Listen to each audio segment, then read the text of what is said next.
Chapter 12, Choose Your Battles.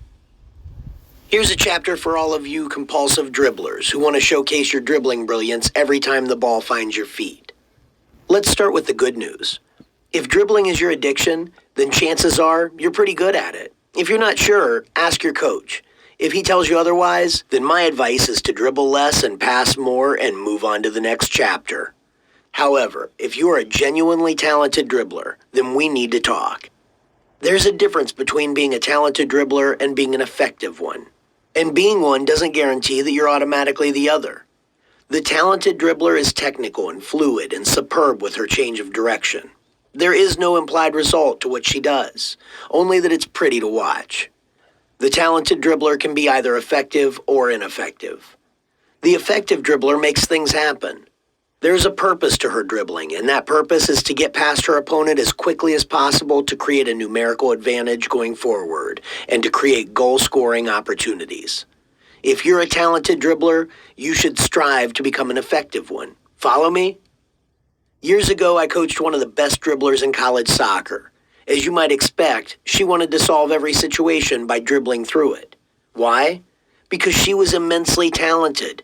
The girl could tie opponents in knots. She could change direction so quickly and so often that defenders would practically screw themselves into the ground. The problem was that many times when she was engaged in her 1-versus-1 extravaganzas, she wasn't necessarily going anywhere. And the ball certainly wasn't going anywhere either. And neither was our attack. As she toyed with an opponent, all of the opponent's teammates were getting back behind the ball and getting organized. So while our player was slowly winning her individual battle, we were losing the bigger war. Her dribbling would often do us more harm than good because it cost us our numerical advantages. Every dribbling duel is a battle, and every battle takes time. When your team is launching an attack, time is the enemy. The longer your individual battle lasts, the more time your opponent has to get bodies behind the ball and get organized. When your immediate objective is to dribble past an opponent, the faster you can get the job done, the better off your team will be. And isn't that the important part? To be an effective dribbler, you need to understand how your dribbling fits into the big picture. You need to understand when and where passing is a better alternative than dribbling, even if you ultimately go on to win your dribbling duel. Dribbling isn't the objective. Dribbling to create chances is. If your dribbling is slowing down the attack, you're costing your team chances. To be an effective dribbler, you've got to choose your battles. If your team can attack faster if you pass instead of dribble, then pass. Advancing the ball 30 yards up the field with a pass is a heck of a lot faster than advancing the ball 30 yards on the dribble. Remember that. Since we're on the topic of choosing your battles, let me say that if you are facing your own goal and there's pressure on your back and you have support underneath you, this could be the ideal time to showcase your unselfish nature and select your passing option early.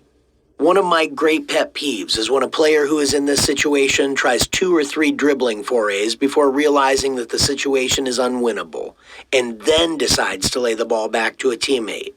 If you're going to pass the ball back to her anyway, can you just do it early and get it over with?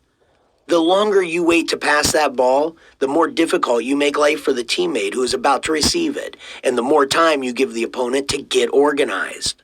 Your teammate is already facing the direction you ultimately want to go, so there's an excellent chance she already has the problem solved. So would you just pass her the darn ball? As a general rule of thumb, you may want to make some of these dribble or pass decisions based on the area of the field in which you receive the ball. A lot of coaches prefer that you first look to pass when you are in the defensive and middle thirds of the field, and then showcase your dribbling in the attacking third. Beating a defender 1-versus-1 in the final third will often lead directly to a cross or a shot or some other type of scoring opportunity. On the other hand, if you beat an opponent on the dribble on your side of the center circle, you still have 70 yards to go before you get to the goal. Remember, it's all about the big picture.